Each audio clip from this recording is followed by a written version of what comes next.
Hi everyone! Today we're going to talk about one of my favorite topics, which is confidence. It's a topic I get asked a lot with my clients. It's a topic I even have to focus on a lot in the work that I do.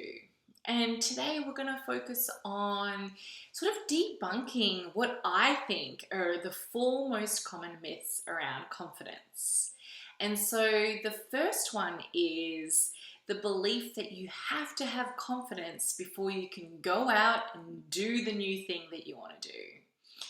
And it's funny when you say it like that because to me, I recognize that confidence is a byproduct. It's actually impossible to have confidence before you do the thing you do, because how can you be confident when you're trying something new? For example, I didn't have any confidence before I started doing presentations and talks and workshops in front of big groups of people. I got the confidence over time after just going out there and doing it. So it's important to note that confidence is actually a byproduct. So if you're waiting to have the confidence first before doing it, you're going to be waiting for a long time. Confidence comes afterwards. It's not a prerequisite. The second myth is that you have to have confidence in all areas of your life all at the same time. There's a belief that if there is an area of your life where you feel unconfident, that negates or takes away the confidence that you have in other areas. And what I want to say is it doesn't. You can feel confident in some areas and then other areas feel unconfident, because if you're a high achiever, which I know a lot of you are, if you're out there constantly pushing yourself, constantly learning, constantly growing, there is always, always, always going to be things that you don't know. There's always going to be things that you feel unconfident about. And so that's why it's really important to know that it's impossible to be confident at everything at the same time. The third myth is that you need other people to reinforce your confidence for it to really mean something. And, that's one of the biggest myths I find is it's like needing the validation of others, needing people to actually feed you confidence. Because I believe that confidence is an inside job. It's something that has to come from within you and inside of you. And if anything, if you're getting praise and acknowledgement from other people, I see that as being the cherry on top of the cake, right? But the foundation should be built on the fact that you believe in yourself. You know what you can and can't do. Because if you're relying solely on other people to give you confidence, it's great when the going's good, right? It's great when they're praising you and acknowledging you. But what happens when they don't? What happens when you don't get praised or acknowledged or reinforced?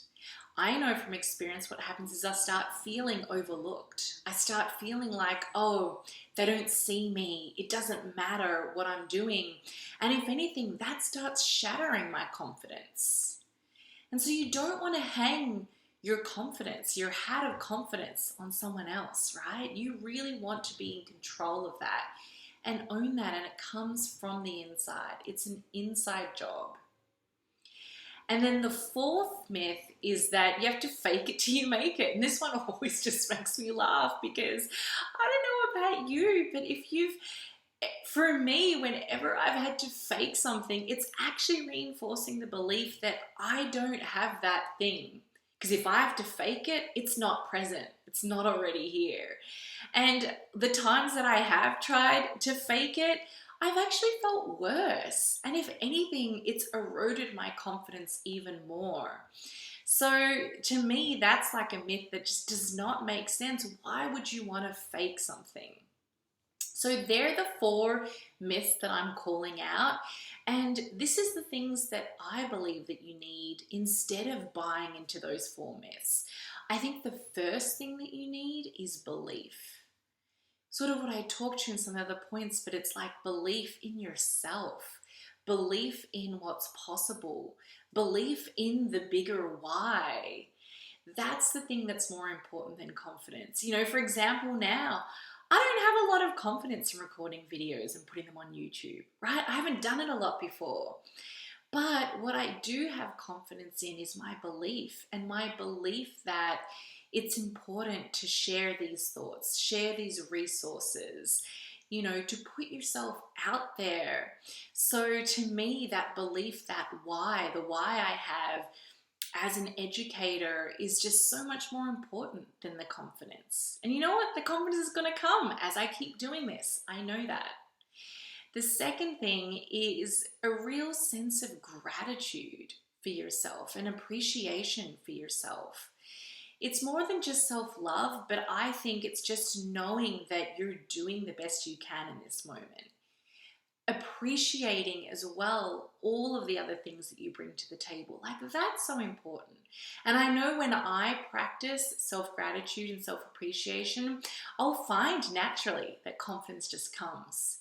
Because instead of focusing on what's missing and not having it, I'm recognizing all of the stuff that's already there. And you know what? That makes me feel good. And that leads to confidence. And then the third thing, which is probably the most important thing as well, that I think you need instead of confidence, is courage.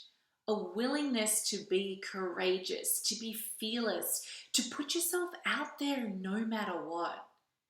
To put yourself out there and not care about failure or the outcome, but just the courage to take action.